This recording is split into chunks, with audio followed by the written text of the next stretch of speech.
I knew exactly where they would walk in from. The left door, second row behind the glass panels. So every time it opened, I looked, not hoping, expecting. Because this wasn't just another day. This was my graduation, the moment that was supposed to matter. But the doors kept opening and closing, and every time, it wasn't them. Then my phone vibrated. "We're busy, we'll celebrate later." No apology, no explanation, just later. And in that moment, something inside me didn't break. It just went quiet. Until someone else walked in. Slowly, calmly, like she already knew I'd be sitting there alone. My grandmother, and what she showed me next, made me realize this wasn't a mistake. They didn't forget me. They chose not to come. My name is Natalie Brooks. I'm 22 years old. And what happened that day wasn't something I understood immediately. Before I take you back, if you've ever waited for someone in a moment that mattered, you'll understand this story. And if you do, subscribe. Tell me where you're watching from. I read every single comment. Graduation day didn't feel real at first. My gown felt heavier than it should have. The program sheet was folded in my hand. My name, highlighted in blue ink. Everything was moving too fast. People smiling, families gathering, photos being taken, names being called, and I was there, in the middle of it, but not fully present. Because I was waiting. Not for my name, not for the ceremony, for them. I kept looking at the entrance, tracking every person who walked in, convincing myself, they're just late. They'll be here. Because when you've spent your whole life expecting something from people, you don't stop expecting it in important moments. You hold on to it harder. 4 chairs, all empty, right where they were supposed to be. At first, I ignored it. People were still arriving, still settling in. It made sense. But slowly, those empty seats became noticeable, then uncomfortable, then impossible to ignore. Because everyone else had someone. Parents, siblings, friends, support. And I had space. Reserved space, waiting space, that no one filled. When my phone vibrated, I thought it was them saying they were close. Parking. Running late. Something normal. But it wasn't. "We're busy. We'll celebrate later." I read it twice. Not because I didn't understand it, because I was trying to find something else inside it. Some hidden meaning, some explanation. But there wasn't one. It was simple, clear, final. They weren't coming. I didn't cry, because crying would have meant accepting it. And I wasn't ready to do that yet. Not there, not in that moment. Because sometimes, when something hurts enough, your reaction doesn't come out. It shuts down, goes quiet. Like your mind is trying to protect you from feeling it all at once. So I just sat there, holding my phone, staring forward, pretending nothing had changed, even though everything had. Names started being called. Applause filled the room. People stood up, cheered, celebrated. And I clapped too. For everyone else. Because it felt automatic. Because stopping would mean acknowledging something. And I wasn't ready for that yet. I walked across that stage alone. Not physically, but emotionally. Because moments like that aren't about the crowd. They're about who you look for in it. I didn't notice her immediately. Not until I sat back down and saw someone moving toward me. Slowly. Not rushed.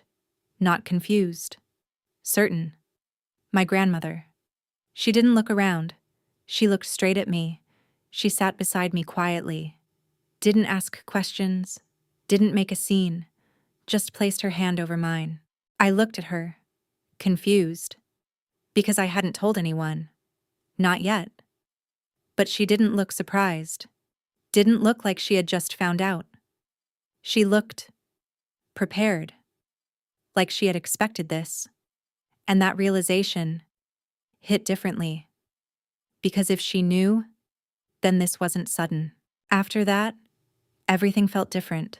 The same room, the same people, the same moment, but not the same feeling. Because now, I wasn't waiting anymore. And when you stop waiting, you start seeing things clearly. Not how they should be, but how they are. She didn't say, "It's okay." Didn't say, "They probably had a reason." She didn't defend them, didn't soften it. And that's when I understood something. She wasn't here to protect them. She was here for me. After the ceremony ended, she didn't rush out, didn't take photos, didn't celebrate immediately. She looked at me, carefully, and said, "There's something you need to see." And the way she said it felt like this moment wasn't the worst part. After the ceremony ended, people started leaving in groups, photos, laughter, celebrations continuing outside. But we didn't move. Not immediately. My grandmother stayed seated beside me, calm, composed, like she wasn't part of the same moment as everyone else. She didn't rush to congratulate me, didn't try to distract me. She just sat there, waiting. And that waiting felt intentional, like she knew this moment wasn't finished yet. When she finally turned toward me, her expression wasn't soft. It wasn't emotional. It was serious. The kind of look people give you when they're about to tell you something important, something that doesn't comfort you, something that changes how you see things. And in that moment, I stopped thinking about my parents, because suddenly, this felt bigger than them just not showing up. She reached into her bag slowly, pulled out her phone, not rushed, not dramatic, just deliberate, and placed it between us, screen facing me, unlocked, ready. The screen was already open, like she didn't want me to miss anything, and that small action felt heavier than anything she could have said. Because phones don't hold feelings, they hold proof, and proof doesn't soften the truth. She didn't explain it, didn't give context, just said, "Read this," and slid the phone slightly closer, and for a second, I didn't touch it. Because something inside me already knew whatever was on that screen was going to confirm something. Not fix it, not explain it away. Confirm it. The message was from my mother, time-stamped hours before the ceremony. "It's not that important." That's what my mother wrote. Not, "We can't make it." Not, "Something came up." It's not that important. I kept scrolling, because once you start seeing truth, you don't stop at the first line. There were more messages, back and forth, planning something else, talking about dinner, about being too busy, about how they'd make it up later. And every message felt lighter to them, but heavier to me, because they weren't struggling with the decision. They were comfortable with it. Then I saw her response. "If you won't go, I will." No explanation, no argument, just a decision.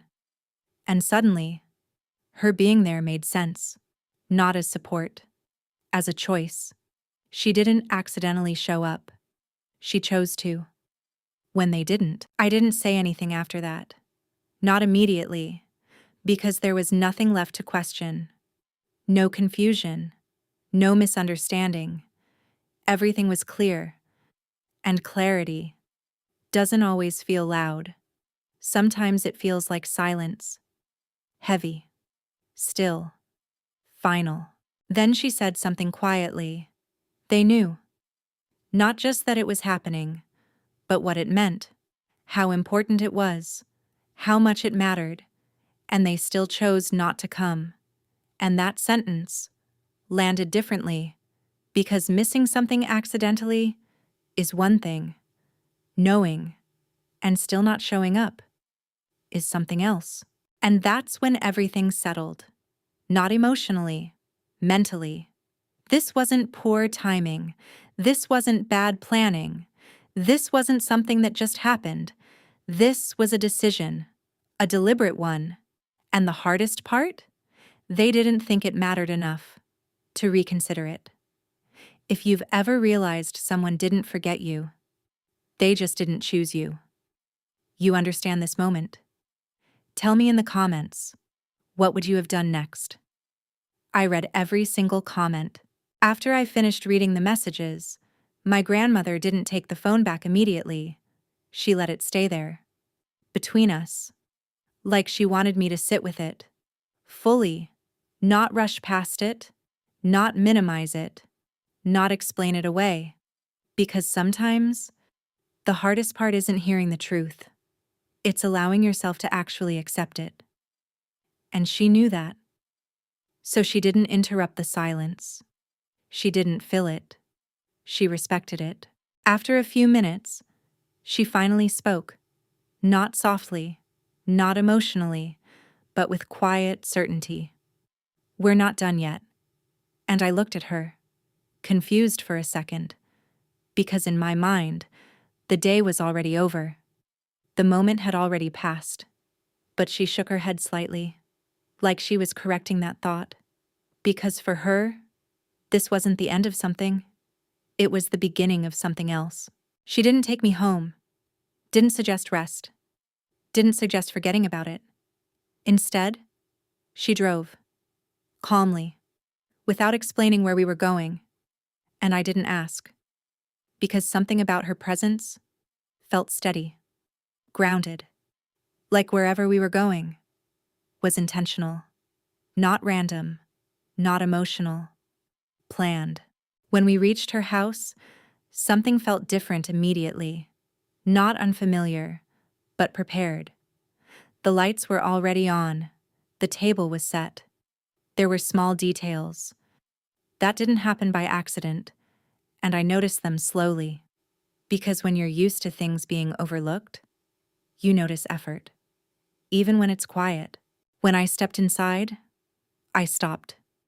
Because it wasn't just prepared, it was arranged, carefully. Balloons, a small cake, a framed photo of me. The cake wasn't perfect. The writing was slightly off, but everything was there. Everything they thought didn't matter. And suddenly, this didn't feel like a visit. It felt like something else. Something she had planned ahead of time, before the ceremony even started. "I didn't want you to come home to nothing," she said. And that's when it clicked. She didn't just show up for me, she prepared for me. Before I even knew I would need it. Before I received the message. Before I sat there alone. She knew. Not because someone told her. Because she understood them. She didn't wait to see if they would fail me. She planned for it. And that realization was heavier than anything else. Because this wasn't about graduation. Not really. It was about a pattern. Something she had seen for years. Something I had accepted for years. And this moment was just the first time it became impossible to ignore. She didn't say, "I'll be your family instead." Didn't try to fill their place. Didn't try to make it emotional. She just stood there, present, consistent. And sometimes, presence, without replacement, means more than anything else. We sat together, cut the cake, took a few pictures, not for social media, not for anyone else, just for us. And it wasn't loud, it wasn't dramatic, but it felt real, because for the first time that day, I wasn't waiting for someone else to show up. That night, something changed. Not in them, in me. I stopped expecting them to fix it, stopped waiting for them to make it right. And once that expectation disappeared, something else replaced it. Clarity. If someone has ever shown up for you, when the people who were supposed to didn't, you understand how powerful that is? Tell me in the comments. who that person was for you. I read every single comment. A few days later, they came back. Not dramatically, not emotionally, just normally. Suitcases rolling in, voices filling the house, conversations about the wedding, the venue, the food, the photos. Like everything had gone exactly as planned, and for a moment, I just watched them. Because what they were describing and what I experienced felt like two completely different realities. And the strangest part? They didn't mention my graduation, not even once. I didn't interrupt them, didn't ask, "Why didn't you come?" Didn't demand an explanation, because something had already shifted inside me, and I realized if I had to force the conversation, it wouldn't mean anything. So I stayed quiet, not weak, not avoiding, just observant. Because sometimes what people don't say tells you more than what they do. Later that evening, they started showing pictures, laughing, replaying moments, sharing details. And I looked at those photos, carefully, because in every frame, they were present, happy, engaged, available, exactly the way they weren't, for me. And that contrast didn't hurt the way I expected. It clarified something. It wasn't until later, when the room got quieter, that my mother turned to me. "We'll celebrate your graduation this weekend." She said it casually, like it was something that could be scheduled, moved, recreated, like moments could be rescheduled, like importance had a second chance. And I didn't respond immediately, because that sentence felt incomplete, not wrong, just disconnected from what actually happened. Celebrate later. That's what they had said before. And now, they were repeating it. Like time didn't matter. Like moments could be paused and resumed. Like showing up later was the same as showing up when it mattered. But it isn't. And deep down, they knew that, even if they didn't say it out loud. When I finally spoke, my voice wasn't emotional. It wasn't sharp. It was steady. It already happened. And that was the part they couldn't fix. That's all I said. No explanation, no added meaning, just truth. And that sentence landed heavier than anything else because it closed the door. Not aggressively, but clearly. No one spoke immediately. Not my mother, not my father, not anyone, because there was nothing to argue with, nothing to correct, nothing to explain. And for the first time, the silence in that house felt different. Not empty, not uncomfortable, but aware. You could see it in their expressions, not guilt, not fully, but realization. Because for the first time, they weren't looking at the situation from their perspective. They were seeing it from mine, not completely, but enough. Enough to understand that something had shifted. My grandmother was there, sitting quietly, observing everything, and she didn't interrupt, didn't add to the conversation, because she didn't need to. She had already done what mattered. She showed up when they didn't.